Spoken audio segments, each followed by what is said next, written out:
Constitution of India जिंदाबाद, anti constitution forces मुर्दाबाद। मैं दीप सिंह, फाउंडर मेंबर आम आदमी पार्टी जम्मू से आप सब साथियों का ओंकार जम्मू कश्मीर यूट्यूब चैनल पर स्वागत करता हूं। तो रोज़ की तरह आज भी, क्योंकि अखबारों में, टीवी में अक्सर ये पॉलिटिकल पार्टियों का तमाशा ही चल रहा है, इनके रिलेटेड खबरें ही छापी जा रही हैं, दिखाई जा रही हैं। तो हम उन खबरों की बात भी करेंगे और उन खबरों पर हमारा पॉइंट ऑफ व्यू क्या है वो भी आपके साथ शेयर करना चाहेंगे। तो जैसे आज की एक खबर लगी हुई है, Congress leaders avoid talking about article 370 इन जम्मू। ये भाजपा का प्रचार है कि कांग्रेस डर रही है।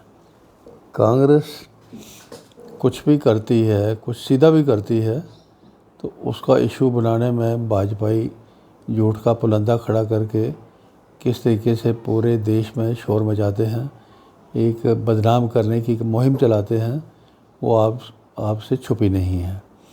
तो अगर वो इस इलेक्शन के मौके पर कांग्रेस कुछ चीज़ों को अवॉइड करती है तो इस पर भाजपाइयों को तकलीफ़ नहीं होनी चाहिए और हमारे प्रिंट मीडिया को भी इस किस्म की खबरों से बाज रहना चाहिए। तो जो 370 की असली भावना है वो जम्मू कश्मीर के लोगों से पूछी जा सकती है। जम्मू के लोग पहले अनजाने में, हमारे कश्मीरी लीडरशिप का बहुत कसूर है, उन्होंने जॉब्स में, डेवलपमेंट में डिस्क्रिमिनेशन अक्सर करी, जिस वजह से भाजपाइयों को, जम्मू के डोगरों को, जम्मू के दूसरे लोगों को उकसाने का मौका मिला। अगर ऐसा ना होता तो जम्मू के लोग उनके उकसावे में नहीं आते। तो उनको कई तरीके से उकसाया गया। आज 10 साल के बाद भाजपाइयों का जो गंदा खेल यहाँ खेला गया, किस तरीके से जॉब्स देने के ऊपर तमाशा हो रहा है, अनएम्प्लॉयमेंट इतनी बढ़ रही है और फार्मर्स के साथ क्या हो रहा है, हमारी फीमेल विंग्स के साथ क्या हो रहा है, हेल्थ केयर सेक्टर में क्या दुर्दशा है, ये सारी चीज़ें जम्मू के लोग भी देख चुके हैं। तो जम्मू के लोगों को भी अब समझ आ गई है कि 370 कोई चीज़ थी जिस वजह से हमारे राइट्स सिक्योर्ड थे। अदरवाइज़ आज भाजपाइयों ने जम्मू को यूपी बिहार बनाने की कोई कसर नहीं छोड़ी है। इसी तरह एक दूसरी खबर है, JNK will run by Ambedkar's constitution not Jinnah's. ये को मिस्टर रेड्डी हैं भाजपा के, वो यहाँ आके वहाँ लोकसभा के इलेक्शन से पहले बड़े बड़े भाजपाई नेताओं ने किस किस्म की बातें करी, गंदी बातें करी कि हमारा 400 के ऊपर हम सीटें जीतेंगे, हम कॉन्स्टिट्यूशन बदल देंगे, हम रिजर्वेशन के राइट्स ख़त्म कर देंगे, हम ये कर देंगे, हम वो कर देंगे। वो एक सेक्शन को लवाने के लिए उन्होंने हर किस्म का झूठ बोला, हर किस्म का जो अंदर की बात थी वो लोगों को बताई। आज वही भाजपा के जो मिस्टर रेड्डी हैं वो यहाँ आके अम्बेडकर कॉन्स्टिट्यूशन का गुणगान कर रहे हैं। ये दोहरा मापदंड जो है भाजपाइयों का, ये बुरी तरह से एक्सपोज हो चुका है। जम्मू कश्मीर के वोटर्स को भी इस सच्चाई को समझना पड़ेगा और समझ के अपने आप को होशियार करना पड़ेगा, खबरदार करना पड़ेगा कि इनके बहकावे में ना आए। तीसरा ये है कि BJP raising the bogey to hide its failure, Mehbooba Mufti. BJP अपने फेलियर छुपाने के लिए पाकिस्तान का नाम लेके शोशेबाजी कर रही है। तो ये बात महबूबा मुफ्ती की कोई झूठ नहीं है, ये बिल्कुल सच है। भाजपाइयों के पास बेचने के लिए कुछ है नहीं, कहने के लिए कुछ है नहीं। इनके झूठ, इनके मक्कारी, इनकी दुर्दशा बुरी तरह से नंगी हो चुके हैं। आज ये इनके पास लोगों को बताने के लिए कुछ है नहीं, ये अब पाकिस्तान का हुआ दिखाते हैं। पाकिस्तान की अपनी हालत क्या है वो किसी से ढकी छुपी नहीं। पाकिस्तान के लोग लहू के आंसू रो रहे हैं आज। वहाँ किस तरीके से मिलिट्री वालों ने और दूसरे उनके चहेतों ने लोगों को क्रश करके रखा हुआ है।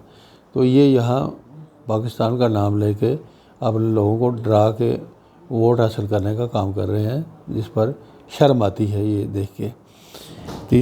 चौथा ये है, कांग्रेस रन बाई टुकड़े टुकड़े gang urban Naxals PM Modi. Modi साहब टुकड़े टुकड़े गैंग की बात करते हैं। टुकड़े टुकड़े वाली बात कौन कर रहा है? आज बलात्कार किस नंबर पे जा रहे हैं कि उसका लेवल कहाँ चला गया है? उसमें जो वाजपेयी इन्वॉल्व हैं, आरएसएस के लोग इन्वॉल्व हैं, दूसरे लोग वाजपेयियों के जो मददगार हैं वो इन्वॉल्व हैं।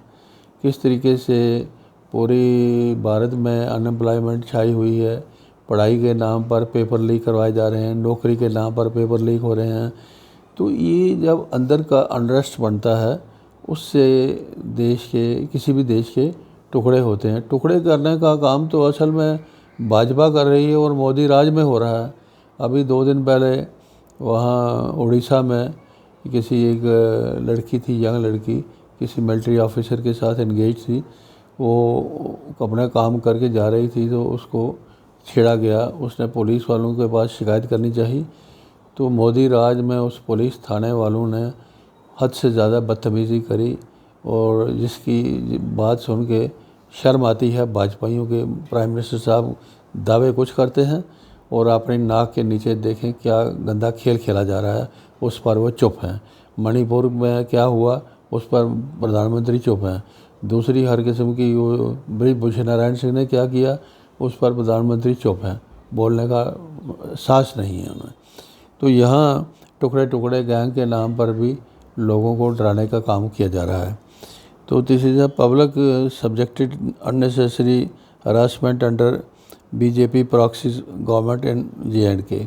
ये मिस्टर TS टोनी हैं, तरनजीत सिंह टोनी, कांग्रेस के कैंडिडेट हैं बहू से, उन्होंने कहा है। तो इसमें कोई गलत नहीं है, कोई झूठ नहीं है। उसमें देखा जाए आज किस तरीके से 10 साल में हरासमेंट किस किस्म की हो रही है। हरासमेंट ये है कि कोई हेल्थ केयर सिस्टम फेल हो चुका है, एम्प्लॉयमेंट साइड फेल हो चुकी है, लोगों के घरों में बच्चे पढ़े लिखे बेरोज़गार मायूसी का सामना करना पड़ रहे हैं। और जो ऑनलाइन सर्विसेज की रेवेन्यू एक ऐसा डिपार्टमेंट है जिसके साथ ज़मींदार भी, दूसरे लोगों को भी अक्सर वास्ता पड़ता है। वहाँ की क्या दुर्दशा बना के रखी हुई है इन्होंने। एक आदमी के पैसे भी ज़्यादा खर्च हो रहे हैं और धक्के खाने के सिवा उसके हाथ में कुछ नहीं। 2-2, 3-3 महीने एक छोटे काम के लिए उसको मरना पड़ता है। ये प्रॉक्सी नहीं है, ये टोनी साहब प्रॉक्सी की बात कर रहे हैं। ये सीधा भाजपा है। LG Manoj Sinha means Bhajpa. तो इसमें कोई ढकी छुपी बात है नहीं, ये सीधा इल्ज़ाम इनके सर जाता है। इसी तरह central university students conducts cleanliness drive, ये भी एक नई किस्म का शोशेबाजी है यूनिवर्सिटियों के नाम पर। जिस जगह लाखों रुपए मंथली सैलरी जो पढ़ाने वालों को दी जा रही है, हफ्ते में हार्डली 3 पीरियड पढ़ाते हैं या 4 पीरियड पढ़ाते हैं और 2-2 लाख 1.5 लाख सैलरी वो लेते हैं। सेंट्रल यूनिवर्सिटी भी करोड़ों के फंड से चल रही है। बाहर की इंग्लैंड की USA की यूनिवर्सिटीज़ अपनी सरकार को प्रोजेक्ट के ऊपर काम करके उसकी रिकमेंडेशंस देते हैं, सरकार उस पर अमल करती है, सरकार उस ऊपर पॉलिसी बनाती है। यहाँ हमारी यूनिवर्सिटीज़ में क्या खेल चल रहा है, सब RSS के सपोर्टेड लोग भर्ती किए जा रहे हैं जिनको कुछ आता नहीं, वो सिर्फ RSS का एजेंडा प्रमोट करने में लगे हुए हैं। अच्छा होता ये वाजपेयी यूनिवर्सिटीज़ को भी इंग्लैंड और अमेरिका की तरह कुछ लोकल असाइनमेंट्स देते, तो उनको क्लीनलेस, यूनिवर्सिटी में क्लीनलेस वो ऑलरेडी होती है, वहाँ क्लीनलेस का ड्रामा फ़ोटो सेशन करवा के वो क्या दिखाना चाहते हैं। अच्छा होता कि एक यूनिवर्सिटी को कम से कम 2-3 गांव उनके सपोर्ट किए जाते, वहाँ क्लीनलेस का एक सैंपल वो लोगों को बताते, उसको देख के दूसरे लोगों को भी समझ आती कि क्लीनलेस और अच्छी अर्बन प्लानिंग, अच्छी रूरल प्लानिंग क्या होती है, उससे जागरूक किया जा सके।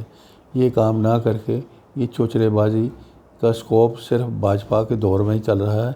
ये इन्हीं को मुबारक है, लेकिन कौम का करोड़ों रुपया वेस्ट जा रहा है जो नहीं जाना चाहिए। इस पर भी लोगों को चुकाना होना पड़ेगा। इसी तरह Shyamlal Sharma credits peaceful elections to PM Modi's leadership, urges voters to reject dynastic parties. अब श्यामलाल शर्मा जी के पास भी लोगों को बताने के लिए कुछ नहीं है। बाकी भाजपाइयों की तरह वो भी खाली डिब्बे बजाने में लगे हुए हैं। तो पहले जो इलेक्शन होती थी यहाँ कोई गोलियाँ चलती थी क्या?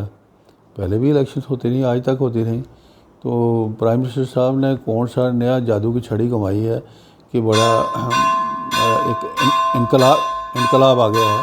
ऐसे इनकलाब वाली कोई बात दिखती नहीं। ये शोशेबाजी बेच के श्यामलाल शर्मा या सुरजीत सिंह सलाथिया या दूसरा वो जो देवेंद्र राणा, ये लोग भाजपा का कोई माल बिकने वाला है नहीं, कोई बात बिकने वाली है नहीं। ये इस किस्म की छोटी छोटी बातों को एक्सप्लॉइट करके अपना रास्ता ढूंढने में लगे हुए हैं। जम्मू कश्मीर के वोटर्स के ऊपर डिपेंड करता है कि वो इन सब पॉलिटिकल पार्टियों की जो चालाकियाँ हैं, मकारियाँ हैं, इनको समझें, इनके झूठ का पर्दाफाश करते हुए अपने आप में एक अच्छा फ़ैसला लेने की कोशिश करें। ठीक लोगों को, कॉम्पिटेंट लोगों को, किरदार वाले लोगों को चुनें, चाहे वो किसी भी पार्टी का हो, चाहे वो इंडिपेंडेंट हो या कुछ भी हो। उन लोगों की मदद करें, उनका उत्साह बढ़ाएं ताकि देश में एक नई परंपरा खड़ी की जा सके। आज के लिए इतना ही, बहुत बहुत शुक्रिया।